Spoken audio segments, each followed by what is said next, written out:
Good evening. NHS inductees, you can blow out your candles. The four main purposes that have guided chapters of NHS from the beginning are the ability to create enthusiasm for scholarship, a strong desire to render service, the ability to exhibit leadership, and to develop a great character within.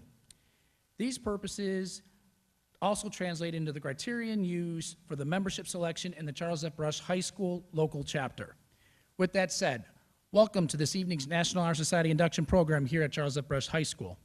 To the students being inducted, this is just the beginning of your continued leadership and character. Enjoy the evening, and let us take pride in our new members. Good evening, everyone. Thank you for coming. I'm going to speak briefly about the history of the National Honor Society. In 1921, the National Association of Secondary School Principals officially established the National Honor Society. Though many local and regional honor societies existed prior to 1921, no nationwide organization had been founded. Under the leadership of Dr. Edward Reinerson, principal of Fifth Avenue High School in Pittsburgh, the organization grew from the original Alpha chapter to more than 1,000 chapters in just 9 years. Today, there are chapters in all 50 states, the District of Columbia, Puerto Rico, and Canada. According to the national organization's goals, NHS hopes to recognize and encourage academic achievement while developing other characteristics essential to citizens in a democracy. Our Constitution outlines four main purposes, which have guided chapters of NHS from the beginning: to create enthusiasm for scholarship, to stimulate a desire to render service, to promote leadership, and to develop character in the students of secondary schools. These purposes translate into the criteria used for membership selection in each local chapter. Tonight, we are pleased to welcome 20 young people who have met these criteria. They are a tribute to Brush High School and to you, the parents, teachers, counselors, and administrators who have guided them in their journey toward excellence. I would now like to introduce the National Honor Society President, Lauren Radiker. Lauren? Welcome, inductees, to the 2017-2018 NHS induction. I am Lauren Radiker, this year's NHS President. NHS was founded on the four pillars, including scholarship, leadership, character, and service. Here to explain scholarship is Vice President Alex Naiman.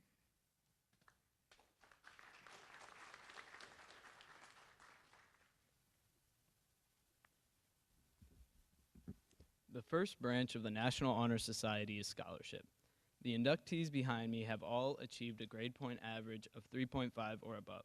But, even more importantly, they embody a commitment to learning. The pursuit of knowledge doesn't end at the classroom doors, and the Brush NHS inductees have learned that knowledge can be acquired only through diligence and effort. Learning furnishes the lamp by which we read the past and the light which illuminates the future. Candidates have the charge to continually expand their world through the opportunities inherent in scholarship. Our treasurer, Kayla Sims, will now present leadership.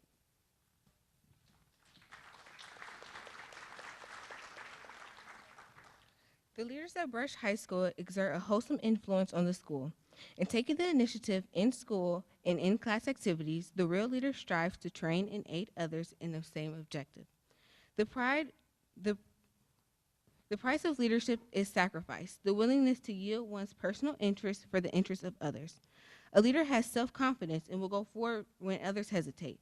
No matter what power and resources may exist in a country or school, they are ineffectual without the guidance of a wise leader. Leadership is always needed, thus to lead is a substantive charge to each of our members. Rachel Emmo will now present character.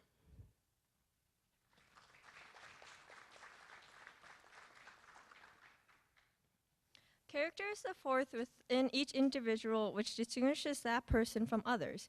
It gives us our individuality.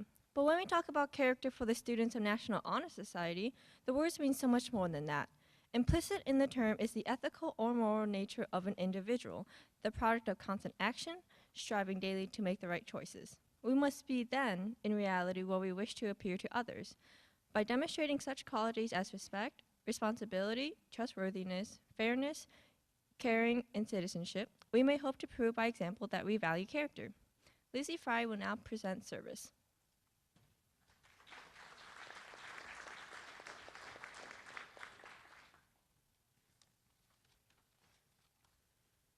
Service can be described in various ways. In the routines of the day's work, many opportunities arise to help others. Willingness to work for the benefit of those in need without momentary compensation or recognition is the quality we seek in our membership. We are committed to the idea of volunteering our time and our abilities to the creation of a better tomorrow. Good evening. My name is Jill Stranick, and I'm co-advisor of NHS. I'd like to welcome our guest speaker tonight. Mayor Georgine Wheelow was elected South Euclid's first female mayor in November of 2003. She is a proud parent of 2 Brush graduates. Her daughter Nicole enjoyed volleyball and tutoring math at Brush and is now the business manager of the House of Blues in Chicago. Her son Miles played on the Brush football team that went to the second round of the playoffs at the Cleveland Browns Stadium and is now an attorney and NFL agent representing 13 players. Mayor Wheelow is a graduate of the University of Akron and the Bliss Institute of Applied Political Science. She interned for Congressman Louis Stokes while in college. In her 14 years as mayor, she is most proud of the economic development projects she has led and South Euclid's leadership during the national foreclosure crisis. She has also chaired 3 successful SEL school levies, along with a building and maintenance levy, and was later appointed to serve on the committee to build this new field and the Brush Auditorium in which we gather tonight. Please join me in welcoming Mayor Wheelow.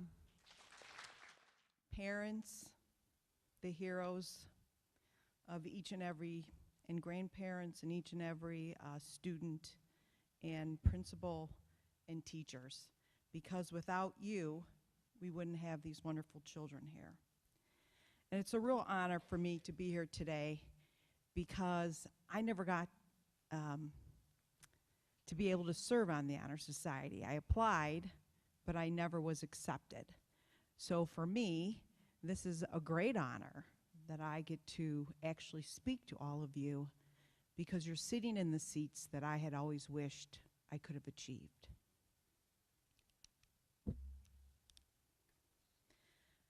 The Brooklyn Bridge, which links Brooklyn to Manhattan Island, is the most famous bridge in the world. At the time it was first conceived in 1883, bridge building experts throughout the world told the designer, a creative engineer by the name of John Roebling, that his idea wouldn't work. Roebling convinced his son Washington, who was also an engineer, that his idea had merit. The 2 of them developed the concept, resolved the problems others had forecast, and enthusiastically hired a crew to build their dream bridge. After only a few months of building, a tragic on-site accident took John's life and severely injured Washington, who became unable to talk or walk. Everyone thought the project would have to be abandoned since the Roeblings were the only ones who knew the dynamics of building the bridge. Washington, however, could still think and had a burning desire to see the bridge finished. As he lay in his hospital bed, he had an idea. Using one finger, he would touch the arm of his wife, tapping out code that he wanted her to tell the engineers. For 13 years, Washington tapped out the instructions until the bridge was built. Maybe you want to be a leader. Maybe you're already one. Great leaders are made. They're not born. And you ask yourself, how can you make yourself into a leader?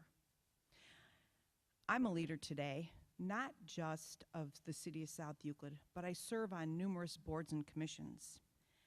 And in leading, I took the time and I said to myself, leadership. I'll ask 10 different people what it means to be a leader, and I got 10 different answers. I really realized that leadership is a multifaceted issue, There are business leaders, church leaders, political leaders, community leaders, family leaders, and so on and so on.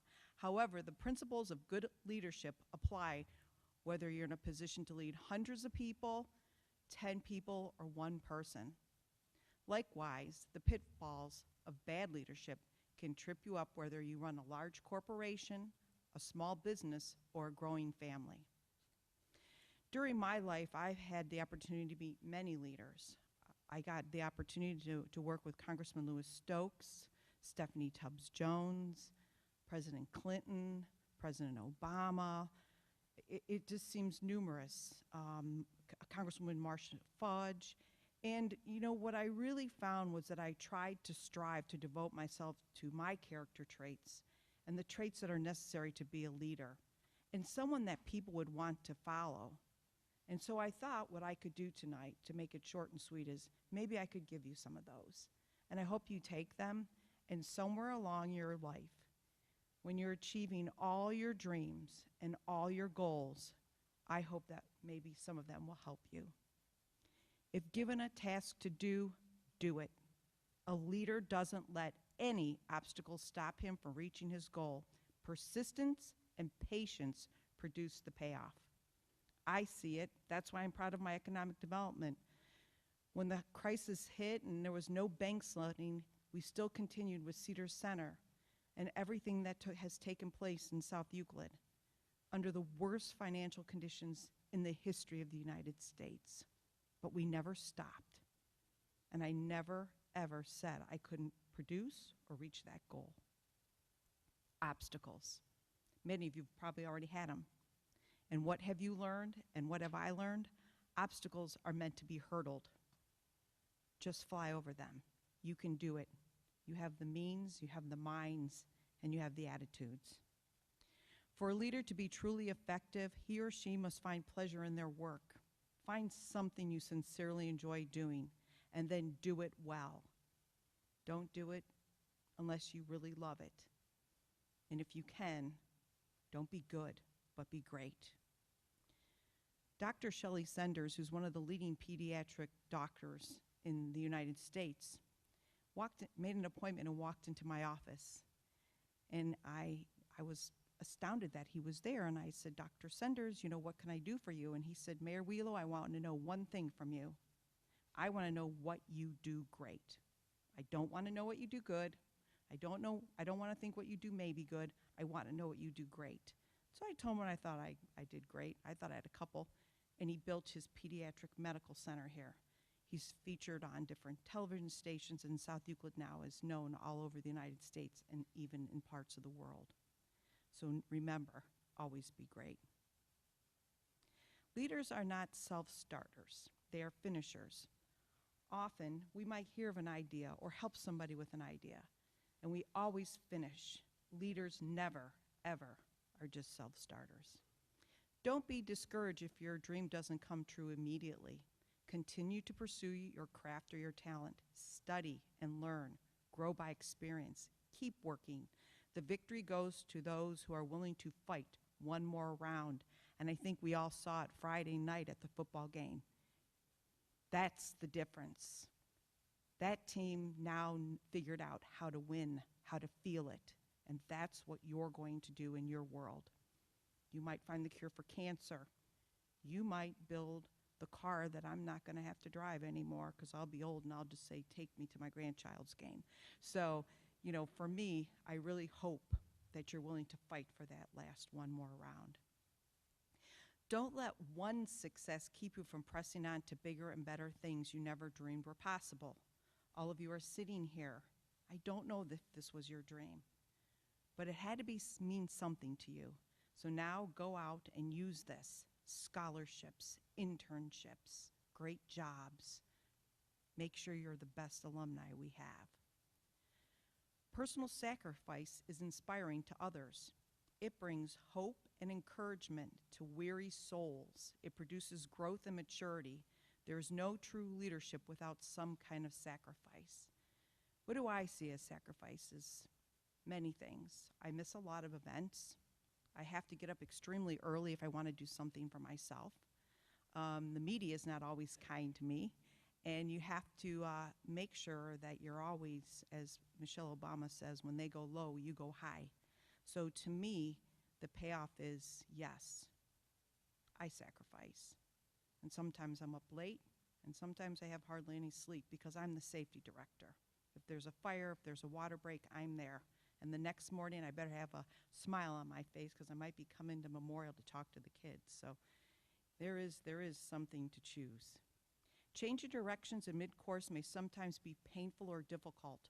Halting a project that seems headed for failure may be challenging and stressful, but that is sometimes the wisest decision to make now in order to succeed later. Remember, you can't make anything if you don't make mistakes, and sometimes you have to change course.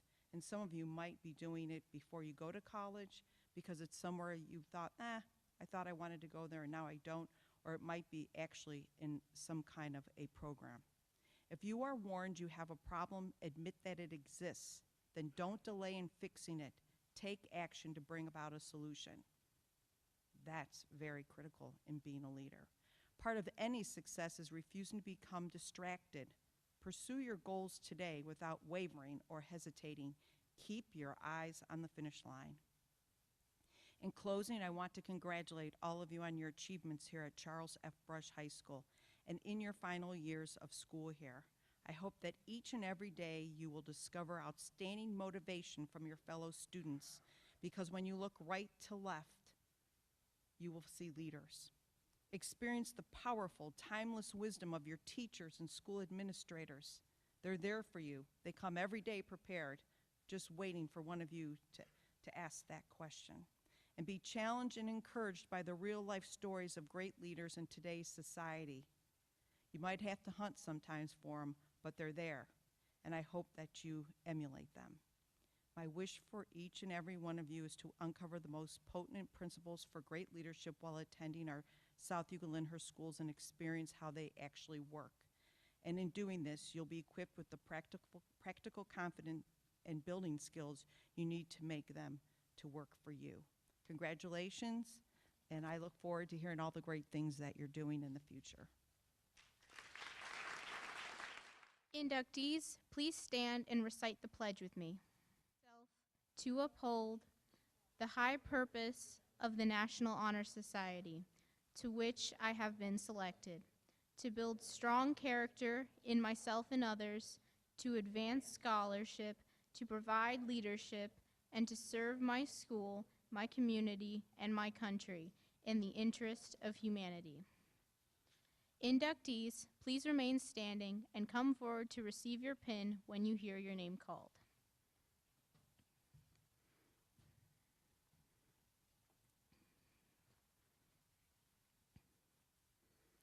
Darshan Adhikari.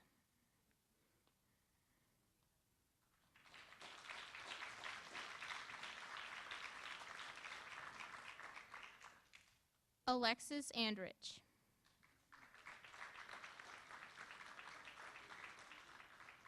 Max Campbell.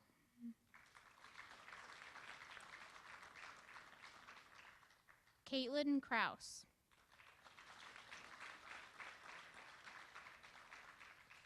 Bradford Eason.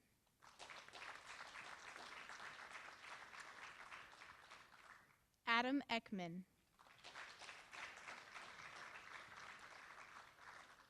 Charnay Emery.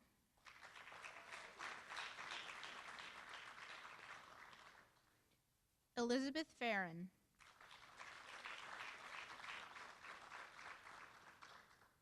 Elena Flores.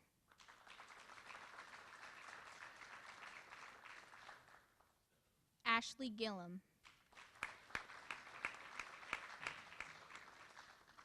Eve Horrigan.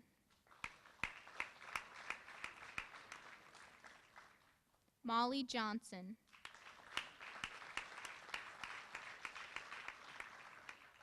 Julia Kiefer.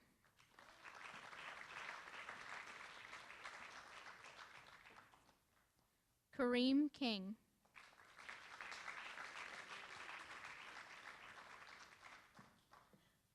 Taya LeBlanc Hill.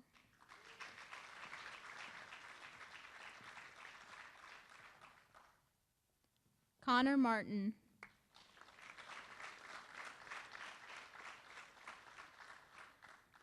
Evan Milaro.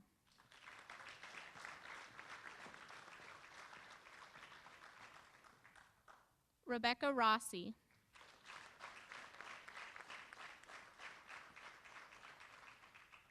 Abiodun Scott.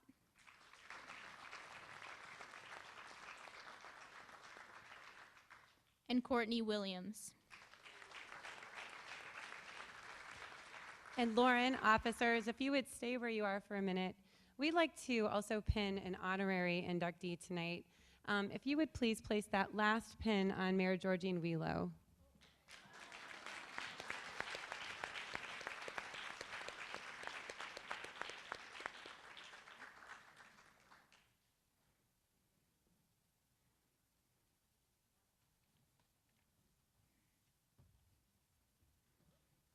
I'd like to thank our principal, Mr. Williamson, guest speaker Mayor Wheelo, and advisors Mrs. Bram and Mrs. Stranick for their hard work in organizing this year's induction ceremony. Please join me in thanking them with a round of applause.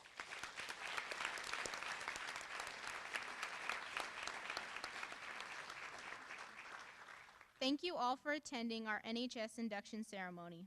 In just a moment, the new inductees will recess, after which you are all invited to join us for a reception in their honor. But before doing so, please join me once again in applauding all of our new Honor Society members.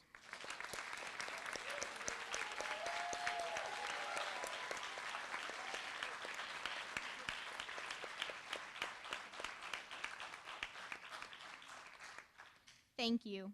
And now, will everyone please stand as our newest members of the National Honor Society recess?